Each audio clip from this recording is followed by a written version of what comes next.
الحمد لله رب العالمين والصلاة والسلام على المبعوث رحمة للعالمين. Mes frères et sœurs, assalamu alaikum wa rahmatullahi wa barakatuh. Notre sujet d'aujourd'hui est At-Tawbah, les repentir. Avant de rentrer dans le sujet, nos sœurs qui habitent à Nangy, dans 77 et aux alentours, je vous invite à rejoindre cette association qui s'appelle Sakina Humanity, qui est dirigée par mon brave élève Orokia Sissé et d'autres sœurs. Elles font beaucoup de choses. Elles font des actions humanitaires en Afrique. Elles font des assises et des rencontres ici en France. Donc je vous invite à rejoindre ce groupe de filles. Le prophète alayhi salatu wassalam a dit Ad-dalu ala al-khayri kafa'ilihi. Celui qui pousse les gens vers un bienfait, la personne recevra la même récompense. Donc j'espère, Inch'Allah, que vous allez prendre contact avec eux, Inch'Allah. Notre sujet d'aujourd'hui est At-Tawbah, les repentir. Sachant que celui qui est avec Allah, Allah est avec lui en permanent. Celui qui sera sincère avec Allah subhanahu wa ta'ala, Allah sera sincère avec lui et lui accordera une bonne fin. Qu'Allah subhanahu wa ta'ala nous accorde une bonne fin. Allahumma amin. Écoutons ensemble cette histoire d'un homme qui n'était pas sincère. Il faisait at-tawbah à chaque fois, mais il n'était pas sincère avec Allah subhanahu wa ta'ala. Mansur ibn Ammar a dit, j'avais un ami qui désobéissait à Allah, puis il se répand vers Allah subhanahu wa ta'ala en lui sollicitant le pardon. Je le voyais prier, jeûner, nourrir les pauvres. Il était dans la bonne posture. Il y avait un moment, je ne le voyais pas à la mosquée. J'ai demandé et on m'a informé qu'il est malade. Je suis parti chez lui, j'ai toqué la porte. Sa fille m'a ouvert la porte et je suis rentré. J'ai trouvé mon ami allongé au milieu de la maison. Quand je l'ai regardé, j'ai eu peur. Il avait des yeux gonflés, remplis de larmes. Et j'ai dit, oh mon frère, dis la ilaha illallah et multiplie-les. Là, il m'a regardé et s'est évanoui. Je lui répétais encore deuxième fois, dis la ilaha illallah et multiplie-les. Et je répétais encore la troisième fois. Et après la troisième fois, il a ouvert les yeux, il m'a regardé et il a répondu. Il a dit, oh mon frère, c'est un mot qui est interposé entre elle et moi. C'est-à-dire, le mot la ilaha illallah, il n'arrive plus à dire. C'est un mot qui est interposé entre lui et la mort. Et là, Mansour a dit, la hawla wa la quwwata illa billahi al-ali al-azim. Et Mansour a commencé à poser des questions. Oh mon frère, où sont passées tes prières? Où sont passées tes prières de nuit? Où sont passés tes jeûnes surrogatoires? Où sont passées tes bonnes actions? Et là, son ami l'a répondu, il a dit, oh mon frère, tout ça, ce n'était pas pour Allah.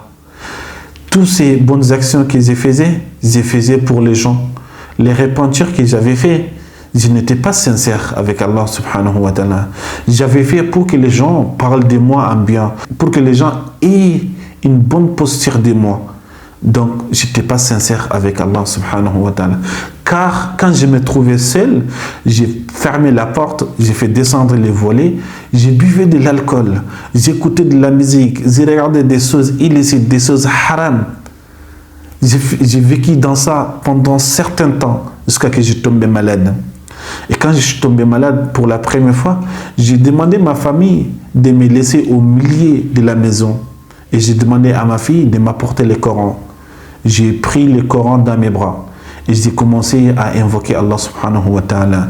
J'ai dit, oh mon Seigneur, par ta parole que je tiens dans mes bras, je te demande de me guérir. Et je te le promets, je ne reviendrai plus sur mes péchés. Et là, j'ai retrouvé la santé. Quelque temps après, j'ai recommencé encore à désobéir à Allah subhanahu wa ta'ala. Et j'ai vécu dans ça pendant un certain temps. Shaitan m'a fait oublier les pactes qui étaient entre moi et mon Seigneur. Et j'étais ruiné. J'ai tombé malade. Gravement malade. Plus grave que la première fois. Et là, J'ai demandé à ma famille encore de me laisser au milieu de la maison, comme d'habitude. Et j'ai pris le Coran, j'ai commencé à invoquer Allah subhanahu wa ta'ala. J'ai dit, oh Seigneur, guéris-moi. Et là, Allah m'a répondu et j'ai retrouvé la santé pour la deuxième fois. Et après, quelques temps après, j'ai commencé encore à désobéir à Allah subhanahu wa ta'ala. Je reviens vers mes péchés. Shaitan m'a pris en otage. J'avais plus de contrôle. J'ai buvais de l'alcool, j'écoutais de la musique. Il n'y a pas une chose haram que je n'ai pas fait. Subhanallah, jusqu'à ce que je tombé malade pour la troisième fois. Mais voici encore malade. Comme d'habitude, mon frère Mansour, j'ai demandé à ma famille de me laisser au milieu de la maison. Et j'ai demandé à ma fille de m'apporter le Coran. Et là, quand j'ai ouvert le Coran pour lire, j'ai trouvé plus les écritures. Les pages étaient blanches, étaient vierges. Il n'y avait plus des écritures dans le Coran. Et là, je sais que Allah subhanahu wa ta'ala est fâché contre moi. Et là, j'ai levé mes mains au ciel. J'ai dit, ô Seigneur du ciel et de la terre, je te demande pardon. Et là, j'ai entendu une voix qui disait, tu demandes pardon à tes péchés quand tu tombes malade et tu retournes dans le péché quand tu seras guéri. Combien de fois tu as été sauvé? Combien de fois tu as été épargné? Tu n'as pas honte de ton Seigneur? Tu ne penses pas à ton Seigneur quand tout va bien, mais c'est quand tout va mal, tu penses à ton Seigneur. La hawla wa la quwwata illa billah. Et là, Mansour a dit, j'avais plus les mots. J'avais plus les mots. Et là, je suis parti. Wallahi, à peine d'arriver devant la porte, on m'a informé qu'il est décédé. La hawla wa la quwwata illa billah. Oui, mes frères et sœurs, le repentir ne consiste pas seulement de dire je me répands avec la bouche. Non, il faut remplir toutes les conditions pour que Allah subhanahu wa ta'ala te pardonne et t'accorde une bonne fin. Et il y a 5 conditions à remplir. Première condition de repentir, c'est la sincérité. Il faut être sincère avec Allah subhanahu wa ta'ala. Tu ne te répands pas pour les autres. Tu ne te répands pas pour ta mère, ni pour ton père, ni pour tes frères et sœurs. Non, tu te répands pour Allah subhanahu wa ta'ala. Il faut être sincère avec Allah subhanahu wa ta'ala.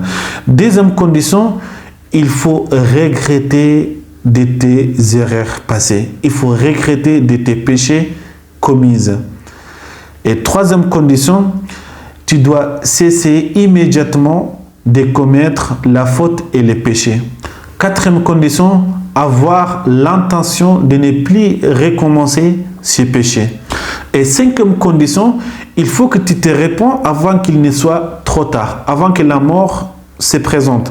Allah subhanahu wa ta'ala a dit dans Surat Nisa, verset 18, وَلَيْسَتِ التَّوْبَةُ لِلَّذِينَ يَعْمَلُونَ السَّيِّئَاتِ حَتَّى إِذَا حَضَرَ أَحَدَهُمُ الْمَوْتُ قَالَ إِنِّي تُبْتُ الْآنَ.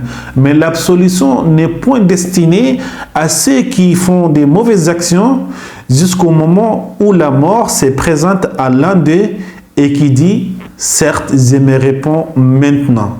Non, c'est trop tard. Quand la mort présente, il n'y a plus de repentir. C'est fini pour toi. Nous demandons à Allah subhanahu wa ta'ala le pardon, qu'Allah subhanahu wa ta'ala nous pardonne et qu'Allah ait pitié de nos morts et qu'Allah subhanahu wa ta'ala nous accorde une bonne fin. Allahumma amin. Subhana rabbika rabbil izzati amma yasifun wa salamun ala al-mursalin walhamdulillahi rabbil alamin. Assalamu alaikum wa rahmatullahi wa barakatuh.